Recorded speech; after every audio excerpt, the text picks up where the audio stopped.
Хоригдмын төргийн эрхэм үзэгчдээ нийгэм эдийн засгийн асуудлыг зорж ярихаар Улсын их хурлын гишүүн Монгол Улсын ерөнхий сайд асан Сүхбаатарын Батболдыг урьлаа. Танд оройн хүргэе. Баярлалаа. Сайн байцгаана уу эрхэм үзэгчдээ. Танд яг таныг одоо Монгол Улсын ерөнхий сайд байсны хувьд бол сэтгүүлчид маш олон санал тавьсан. Миний хувьд бол их олон удаа эдийн засгийн асуудлаар ярилцлага өгөөч гэж бас хүсэлт тавьсан. Бас энэ удаа зөвшөөрсөн их баярлалаа. Тэгэхээр өнөөдөр яа харахгүй одоо эдийн засгийн өнөөдрийн нөхцөл байдал бол иргэдийн анхааралтай байна. Танай засгийн үед 17.8% өсөлттэй эдийн засгийг одоо хүлээлгэж өгсөн гэдэг үнэхээр тэр эдийн засгийн бодит өсөлт байсан уугүй юу? Өнөөдөр яагаад эдийн засаг 5.3% хүртлээр унчваа? Хоёул эндээс ярилцлага эхлэх үү? 2008-9 онд бол шил эдийн засаг самаргүй л байсан. Нилээн тийм хямралтай. Ер нь яах вэ? Яаж одоо энэ өсөлтийг хангах вэ гэсэн ийм зорилго асуулт бол бидний өмнө тулгарч ирсэн л да.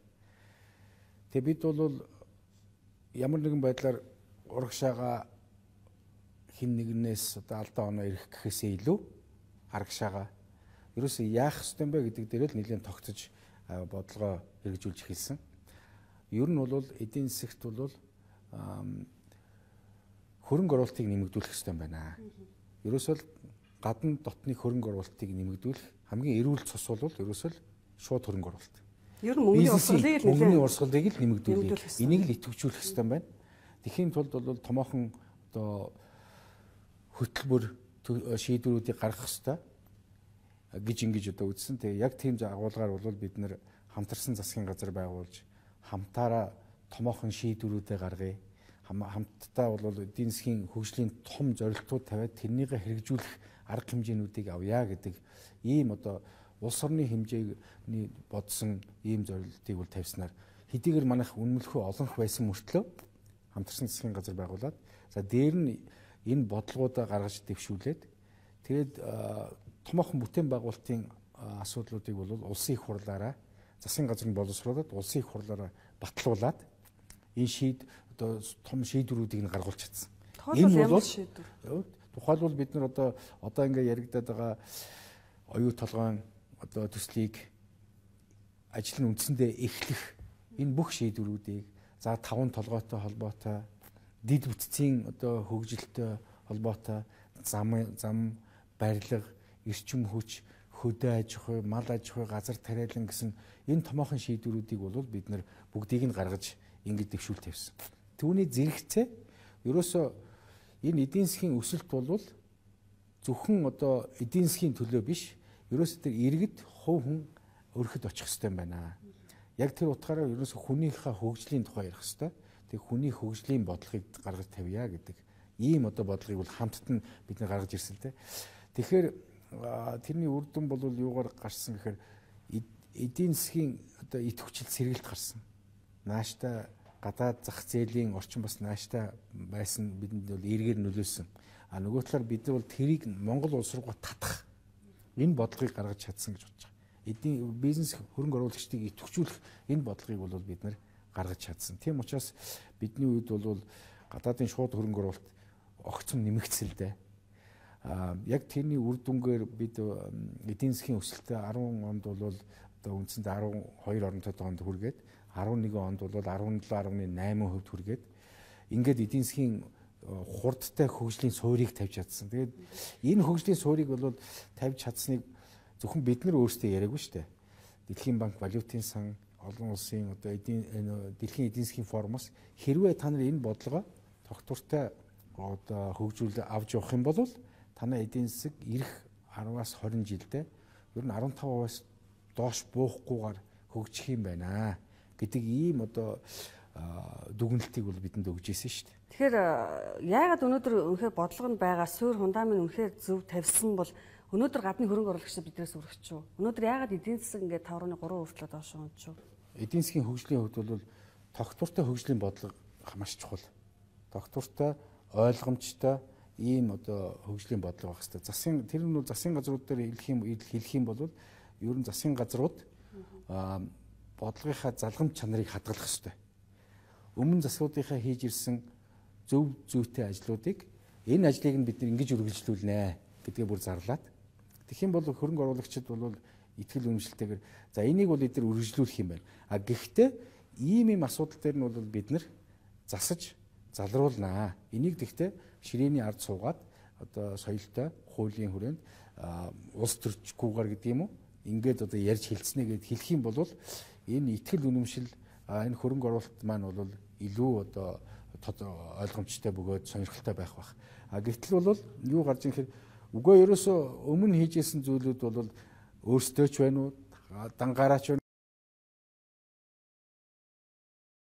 хамттаач байна энэ бүх зүйлээ ерөөсөө тастаж хаяад шинжлэх юм энэ бүх юм сайн сайхан шинээр хийнэ гэхээр хөрөнгө оруулагч тэр ер нь одоо бизнес эрхлэгч тэр хүлээлт үүсээд болгоомжл үүсээд ингээд татж байгаа байхгүй.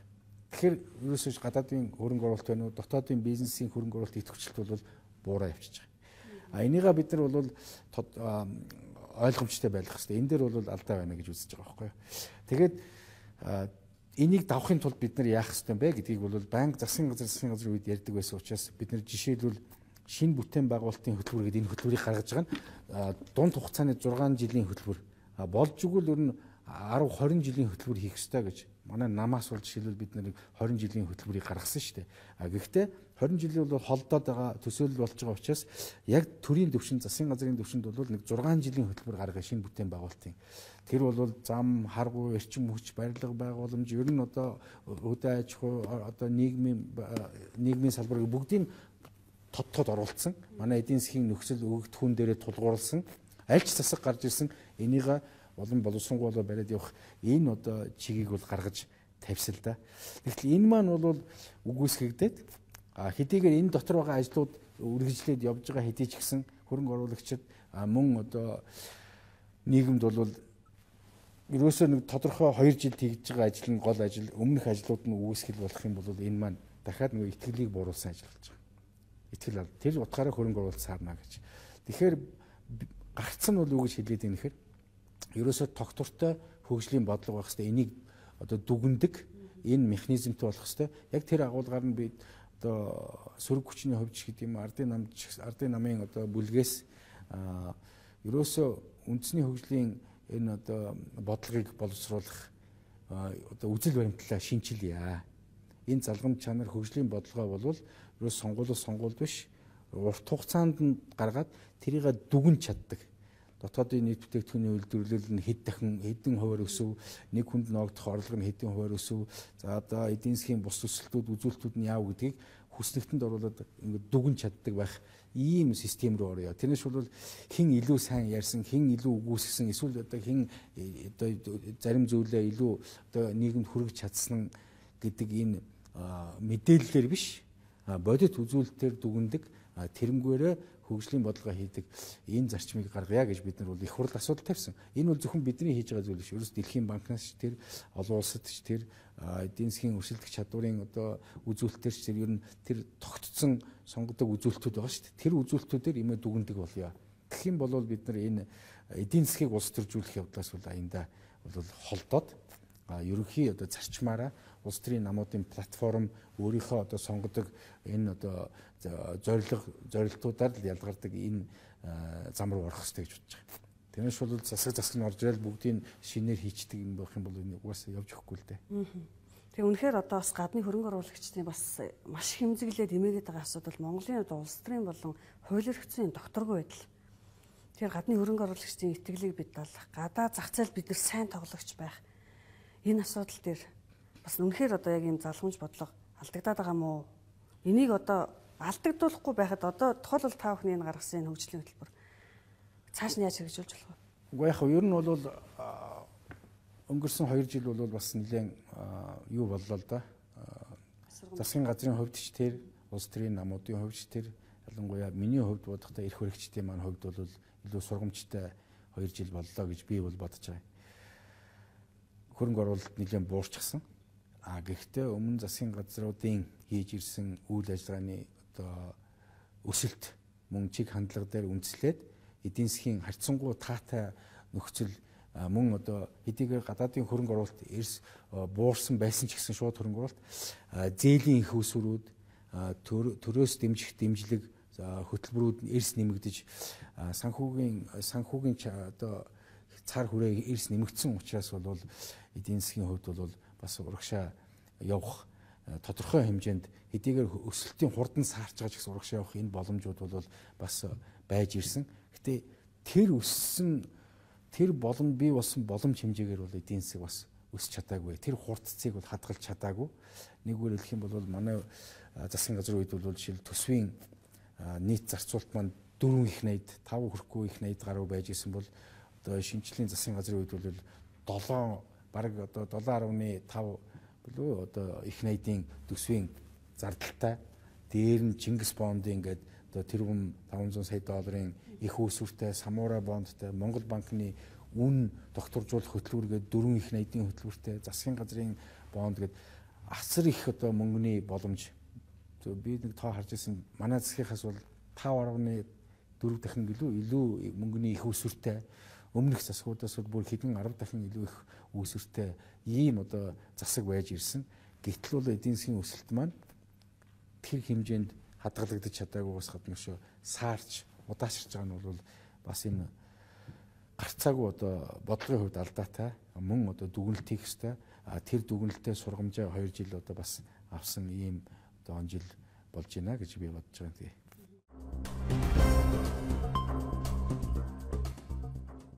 Бас нэг саарсныг шалтгааныг магадгүй зарим нэгэн мэдээлэлээс би асууж байгаа юм шүү. Өмнөх засгийн газрын тавьсан тухайлбал одоо 5 толгойч гэдэг юм уу зээлсэн энэ өрнөөс халамж болгоод 21 мянгаар тараацсан. Энэ болгон чи эргээл одоо эдийн засгийн циклээр энд нөлөөлөд ингээд бас дордуулах нөлөөлөд байгаа юм шүү. Яг ингэж их яриад байгаа юм л да. Ер нь өмнө засгийн газрын үед тавьсан өрнөөс болоод ер нь эдийн засгийн одоо энэ хүндрэл бэрхшээлүүд гарч ийна, удаашрж ийна гэж. Би бол энэтэй санал нэгдэхгүй байгаа. Нэгдүгээрх нь өмнө засгийн ер нь эдийн засгийн өсөлт бол зөвхөн одоо бизнес эрхлэгчид юм уу бүтээн байгуулалтад очихоос гадна бизнес эрхлэгчдээр дамжиж бүтээн байгуулалт руу чиглэхээс гадна тэр өсөлт ард түмэнд наалтах хэрэгтэй. Бидний ч гэсэн тэгдэг. Тэр өсөлт чинь хоосон өсөлт юм уу? Ягаад өөрөх гэр бүл хувь хүнд наалтахгүй байгаа юм бэ гэж. Тэгэхээр бид нар бол энийг бол нэгдүгээр тавьж ирсэн.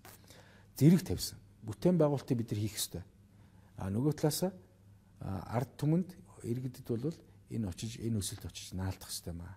Тэгээ хүний хөгжлийн сан гэж байгуулъя. Уул уурхаагаас тухайн үед нэлээд их орлого орж исэн бол тэр орлогыг ард түмэндээ хүртээе.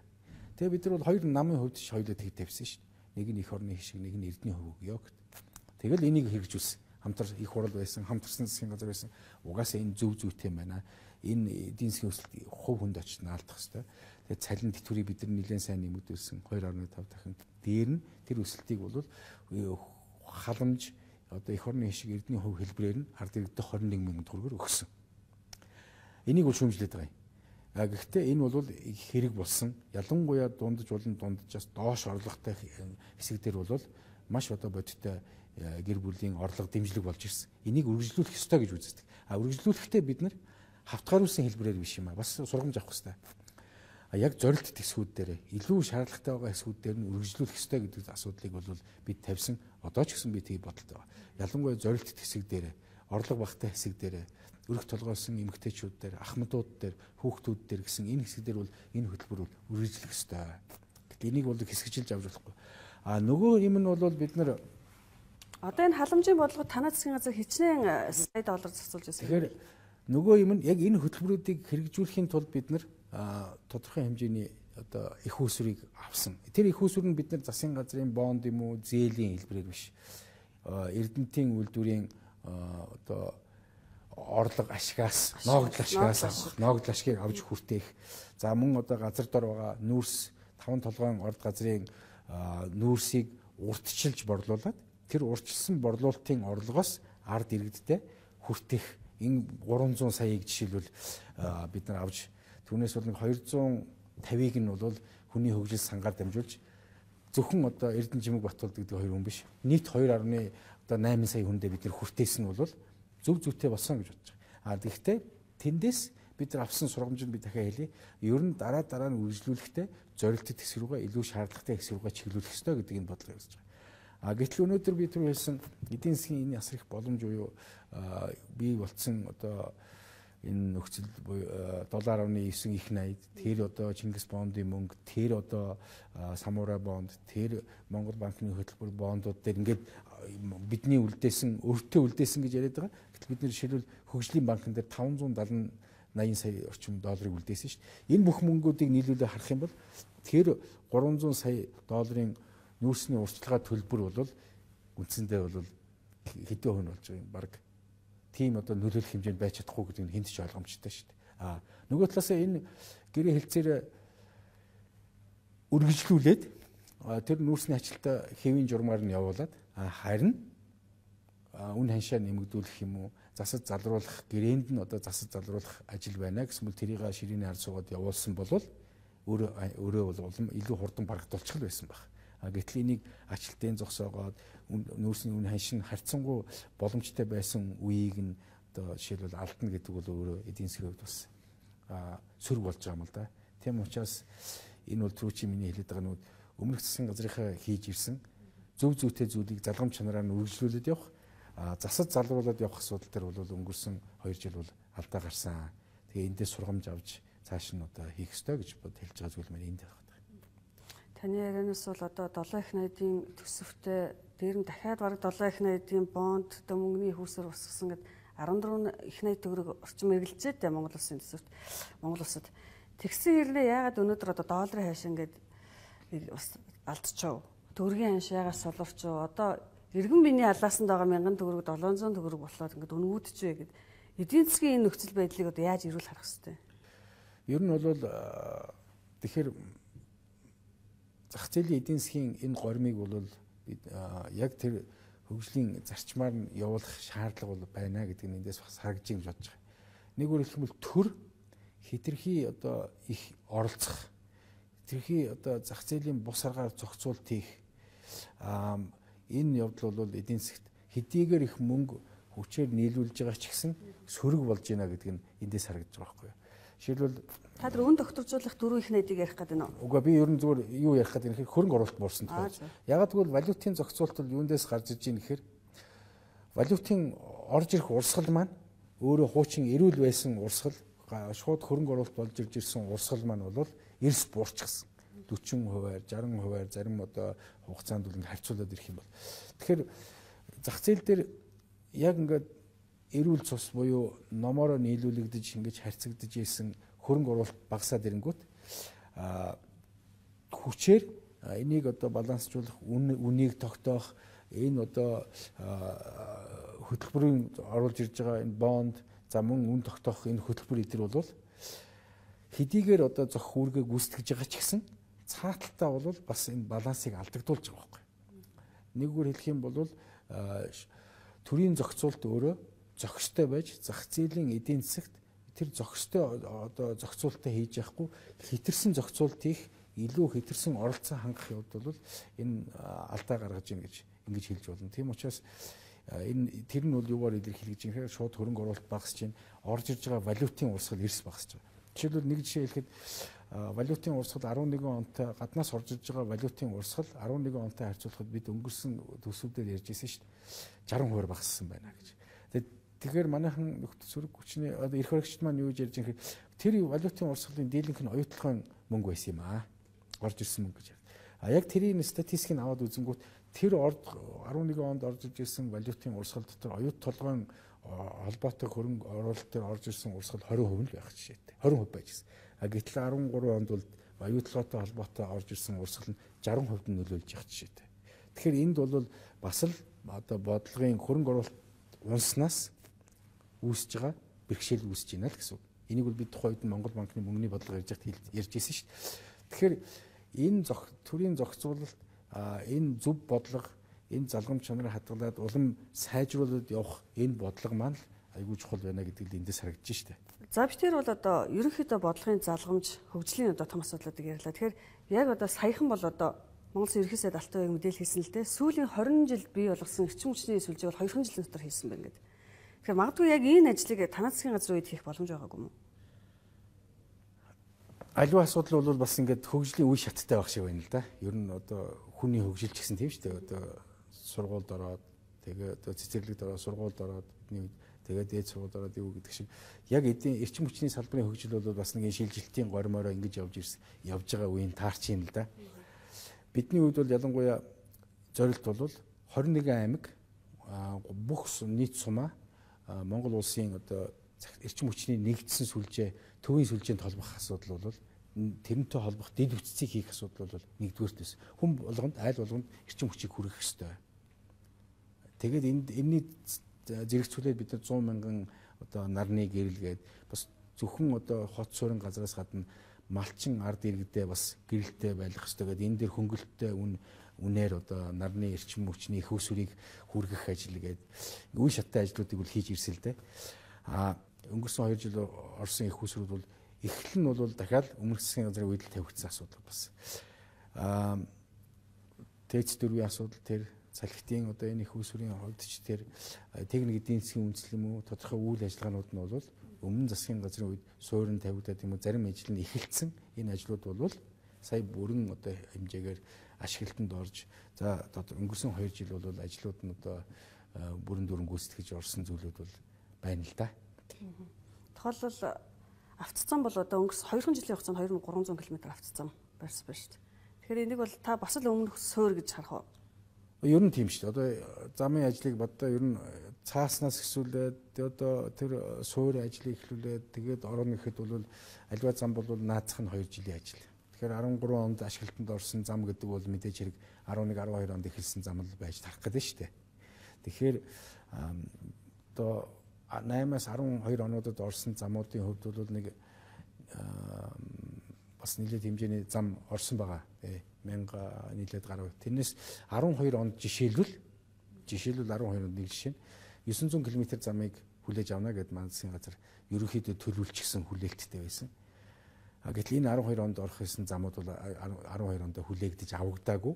13 онд жишээлбэл хүлээгдэж авагдсан. Тэгэхээр энэ 900 км замын асуудал бол ялангуяа хөдөө орон нутгийг холбох 14 одоо чиглэлээр бид нар бол баталсан байсан. Энэ замуудын ажил үргэлжлээд ингээд өнгөрсөн 2 жил энэ ажил дуусгар болж хүлээгдэж авагдсан байх жишээтэй. Тэг ийм л зүйл байгаа байхгүй. Замаас гадна өнөөдөр бол иргэдийн хамгийн бас асуудал орон сууцч бол хот өдөөгөө.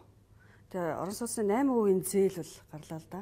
Тэр энэ зээл магадгүй танай засгийн газрын үеэс одоо ийм орон сууцны хөнгөлт энэ зээлийн асуудал энэ орон сууцны салбарыг дэмжсэн бол өнөөдөр харьцангуй олон байртай болох байсан юм шүү. Ер нь орон сууцны ард иргэдэд хангана гэдэг бол бүх засгийн газрын үед л тавигдж яадаг зүйл л дээ. Ер нь өмнөх засгийн газруудад их бол даргын засгийн газрын үед жишээлбэл 40 мянган айлын орон сууцыг одоо барьж ашиглалтанд оруулна гэсэн зорилт тавьсан. Тэг өнгөрсөн 4 жил бол бид 43 мянга орчим би бас зөв тоо нэг эргэж харсал да 43 орчим мянган айлын орон сууц ашиглалтанд орсон байна лээ. Бид түрүү чи миний ярьсан энэ ер нь бүтээн байгуулалтын энэ шинэ бүтээн байгуулалтын хөтөлбөр дээр 2010 онд баталсан 100 мянган айлын орон сууцыг ашиглалтанд оруулна гэсэн зорилт тавьсан. Тэр дотроо бид нар бол засгийн газраас ямар зүйлд илүү анхаарал тавьсан гэхээр ерөөсөө бага орлоготой дундаж түүнээс бага орлоготой иргэдтэй харьцангуй боломжтой орон сууцыг боломжит өртгөөр нь олгох ийм бодлого барих хэрэгтэй. Тэхийн тулд бол 6% хүүтэй энэ бага хүүтэй зээлийг олгоё, орон сууцны урт хугацаатай зээлийг олгоё гэдэг. Тэгээ энийг зөвхөн засгийн газар юм уу зүгээр ярьсан зүйл биш тухайн үеийн одоо Монгол банк хамтарсан засгийн газар хилцээд ер нь ийм байдал дээр бол боломжтой юм байна. Ингээд зүтгээд үзэхэд болох юм байна гэж ярьж ирсэн. Өнөөдрийн Монгол банкны ерөнхийлөгч зол жаргал бол жишээлбэл надад ерөнхий сайдын 6% байхад болох юм байна шүү. Ингэж одоо тооцоонд авах зүйтэй гэж бол хүртэл хэлж ирсэн. Тэгээ бид энэ 6% эхлүүлэх ажлыг бол санаачлаад, боловсруулад ингээд орон сууцны корпорац өмнө засгийн газрын үед байгуулж ирсэн энэ корпорацийн одоо хүрээнд энэ ажлыг үргэлжлүүлэх энэ ажил явсал да. Тэгээд дараагийн засгийн газар гарч ирээд энэ бол одоо 6% биш 8% байна гэсэн энэ тооцооны юм уу эсвэл бодлогын юм уу өөрчлөлтүүдийг хийсэн баг. Энэгээр явж байгаа. Ямар ч байсан орон сууцаар ард иргэдэд хангах хөтөлбөрийг бол 40 мянган айл, 100 мянган айл одоо бүх энэ хөнгөлөлтөө зээл хүүгийн бодлогоор дэмжих ажлыг бол үе үеийн засгийн газар хийж ирсэн. Энэ засгийн газарч хэрэгжүүлэл явж байгаа ажил. Манай одоо эдийн засгийн гол салбар бол хөдөө аж ахуй байдаг шүү. Хөдөө аж ахуй газар тариалангийн салбар. Энэ жил бол одоо анхудаа Улаанбаатарт одоо 100%, Төмс Үндэсний 100% хангаж байгаа гэж ерөөсөө дэлжсэн. Монгол орн бол өөрөө агуу их баялагтай улс орн л да бид нар бас их азтай хүмүүс шүү дээ. Тэр дотроо өөрсдийгөө бол хоол хүнсээр хангах бүрэн боломжтой. Энэ дээр бол төр засгийн жоохон тодорхой бодлого дэмжлэг хэрэгтэй байдаг. Тэгэхээр тэрийг бол бид бас өмнө тийм боломж нөхцөлийг социализм үед ч гэсэн хийж ирсэн шүү дээ. тэр бодлого маань жоохон орхигдсон ийм нөхцөл бий болсон. Тэгээд 2008 онд Баяр Дарга ерөнхий сайд байсан засгийн Атрын 3 дугаар ингээд одоо санаачлагыг гаргаж ирсэн манай салбарынхантайгаа ярьж байгаа. Тэгээд салбарынхан маань ер нь мэрэгжлийн нөхдүүдийн бодлогыг бол маш ер нь аль ч салбар дээр бүтээн байгуулалтыг их сайн гаргадаг л да. Тэгээд бид бол тэрийг сайн сонсох хэрэгтэй. Тэгээд тэр хүрээнд Баяр Дарга бол даргын засгийн газар Атрын 3 дугаар аяыг бол эхлүүлж яг тариаланчтай дэмжих бодлогыг санхүүгийн хувьд, татварын хувьд, мөн одоо технологийн бодлогын хувьд яаж хийх дэмжих хэрэгтэй гэдгийг нэлээд сайн боловсруулж гаргаж тавьсан. Тэгэд тэр дагуу төр засгаас бас чамгүй дэмжлэг үзүүлсэн. Тэрний одоо үр дүнд 2009 одоо энэ 10-11 онуудад ялангуяа тийм ээ бид бол ургацыг сайн хураасан шүү дээ. Тэнгэр одоо хайрхан болоо сайхан байсан. Энэ сүүлийн жилүүдэд их сайхан байгаа шүү дээ. Манай төдөө аж ахуй сайн хөгжиж өсөж одоо бас явж байгаа. Тэгээд 2011-12 онуудад бол бишээлбэл бид нэр ургац сайн авсан. Төмс гурилаар бол өөрсдийгөө бүрэн хангаж чадах хэмжээнд ирсэн байна. Дээр нь хүнсний ногоогоор бол 60% нь хангах ийм хөдөө түвшинд хүрсэн гэдгээ бол бид зарлж ярьж ирсэн. Тэг өнөөдөр энэ амжилтыг улам одоо үргэлжлүүлээд ургац хураалтаа одоо бас хадгалж за мөн одоо мал аж ахуйч гэсэн урагшаа явж ийн л да. Бид бол Монгол мал хөтөлбөр манаас гээд 5 эрдэнэ хөтөлбөр гээд малчтын талаар төрөөс баримтах бодлогын баримтч гээд олон баримтчдуудыг бас нэлээд одоо зорилт тавьж гаргаж түүнийгээ хэрэгжүүлэхийн төлөө бас ажилласны үр дүнд хөдөө аж ахуй маань нэлээд сэргсэн шүү дээ. Нэлээд сэргсэн байгаа. Тэгэхээр энэ бол үе үеийн засгийн газруудаас хэрэгжүүлж ирсэн ажил мөнийг одоо үргэлжлүүлээд хөгжүүлээд явж гинэ л гэж ингэж ойлгож байгаа. Би тэр ярилцсан хугацаа бас өндөрлөх төгсөж байна. Тэгэхээр хамгийн сүүлд анхаарал татсан үйл бол манай хоёр хөршийн төрийн тэргүүний айлчлал байлаа. Та Монгол Ардын намын бас лидер улс төрчийн хувьд энэ айлчлалын үр дүнг бол харсан. Магадгүй энэ хоёр хөрштөгөө бид нар гадаад худалдаа эдийн засгийн одоо цусны эргэлтийг сайжруулах тэр одоо дэмжлэгийг илүү сайн хүртэж чадах болов уу гэсэн хүлээлт айлчлалаас байлаа л да. Ер нь монголчуудын хувьд Монгол орны маань хөгжил дэвшлийн хувьд бол гарцаагүй одоо тэргүүлэх ач холбогдолтой хоёр түнш орн бол манай хоёр хөрш орн байгаа шүү дээ. Мэдээч хэрэг бид нар хоёр хөрш оронтойгоо бүх талын харилцаагаа тэр дотроо худалдаа эдийн засаг хөрөнгө оруулалтын харилцаагаа маш эрчимтэй хөгжүүлэх харилцан одоо ашигтай энэ хамтын ажиллагааг хөгжүүлэх асуудал бол маш чухал. Түүний зэрэгцээ 3 дахь хөрштойгоо бас хөршүүдтэйгээ бид нар энэ эдийн засаг түншлэл хамтын ажиллагаагаа бол бас орхигдуулахгүй тэр төвшөнд нь хадгалж хөгжүүлж явах хэрэгтэй гэж бол бид бас үздэг. За бид бол ер нь гадаад бодлого дээр манай нам бүхэлдээ монголчууд маань ч тэр ер нь нэгдмэл байдаг шүү дээ. Аль болохоор дотроо бол бид нар асуудал дээр зөрж болно. Зарим бас улс төрийн асуудал, эдийн засгийн асуудал, хөгжлийн бодлогын асуудал, хувь хүмүүсийн одоо ойлголт, улс төрийн намуудын зөвлөл яг гадаад бодлогын асуудал дээр бол бид нар ерөнхийдөө бол нэгдмэл байх хэрэгтэй. Улс орны маань нийтлэг эрх шиг энд байдаг. Энийг ч гэсэн манай нам зарчмаараа бид бол одоо зөвхөн ойлгохын зэрэгцээ бодитыг хэрэгжүүлж ирдэг. Эрх баригч байхтаа ч тэр нөгөө талаар ялангуяа сөрөг хүчин байхтаа ч тэр бид бол хоёр одоо хөршийн тэргүүнүүдийн айлчлалыг бол бид нэр үр дүнтэйгээр одоо болгох ёстой. Үүн сөрөг хүчний хувьд бид нар одоо бас одоо дэмжиж зөв одоо санаа бодлыг хуваалцаж оролцох ёстой гэж ингэж хандаж ирсэн. Энийгаач бид бас олон нийтэд илэрхийлсэн байгаа. Дээр нь энэ дотор худалдаа хөрөнгө оруулалт эдийн засгийн хамтын ажиллагааг бол илүү ашигтай болгох тал дээр одоо ийм зүйл дээр бас бид өмнө ярьж исэн үнийг ажил болгоосай гэсэн энэ санаагаа бол бид нар бас нээлттэй болон бас хэлбэрийг хэлж исэн байгаа. Тухайлбал бид Оросын холбооны улстай худалдааг либералчлах, манай экспортын бараа бүтээгдэхүүнд харьцангуй хөнгөлөлттэй тариф одоо хэлцээр ногдуулах асуудлыг одоо Оросын холбооны улсад би бас энэхий сайдаар ажиллаж байхдаа тавьж исэн асуудлуудыг үргэлжлүүлж бас ахиулах хэрэгтэй гэдэг энэ чиглэлээр бас тодорхой яриа хэлцээ агц гарч байгаад нь бид нар бол таатайгаа энэ зөв зүйтэй гэж үзэж байгаа. Өмнөд хөрштөгөө болон хойд хөрштөгөө транзит тээврийн хилцээрүүд мөн эдийн засаг худалдаа хамтын ажиллагаа хөгжүүлэх чиглэлээр бас агц гаргаж тодорхой тохиролцоонд хүрч чадж байгааг бол бид бас зөв зүйтэй юм аа. Энийг одоо илүү одоо улс орныхоо хөгжилд ажил хэрэг болгож цаашдаа хамтын ажиллагаанд ашиглах хэрэгтэй гэдэг дээр бол бид нар бас дэмжиж ажиллана гэж үзэж байгаа. Ийм одоо зарчмын асуудлууд дээр бол бид нар нийтлэг эрх шиг харж ингэж дэмжиж ажиллана. Ер нь сөрөг хүчин гэхээр л одоо зөвхөн сөрөөд идэг биш. Бид бол гадаад бодлогын хөгжлийн төлөө хамтын ажиллагааны зөв одоо бодлогыг зохистой энэ бодлогыг залгамж чанараа хадгалж зөвийг нь улам одоо бэхжүүлсэн, бурууг нь одоо зассан үйл ажиллагааг бол бид нэр дэмжиж ойлгож зөвхөн ойлгож дэмжихийн зэрэгцээ бүр ажил хэрэг болгож оролцож дэмжиж явна. А буруу зүйл дээр нь бол бид нар одоо сөрөг хүчний хувьд ч тэр мөн одоо улс орны эрх ашигын үднэс ч гэсэн хатуу зогсноо гэдэг бол манай намын бүлэг бол удаа дараа илэрхийлж байгаа шүү дээ. Яг ийм байр суурьаар л ер нь саяын одоо айлчлалуудын хувьд ч тэр ер нь энэ эдийн засгийн бодлогын асуудал ч тэр та бүхэн саяын яриач тэр аль болохоор энэ болоосаа улс орны хөгжилд одоо зөв талаас нь хараасаа бүгдээрээ одоо энэ зөв бодлоор ухаанаар уралдуулж эвлэлдэж одоо урагшил хөгжих ёстой юм.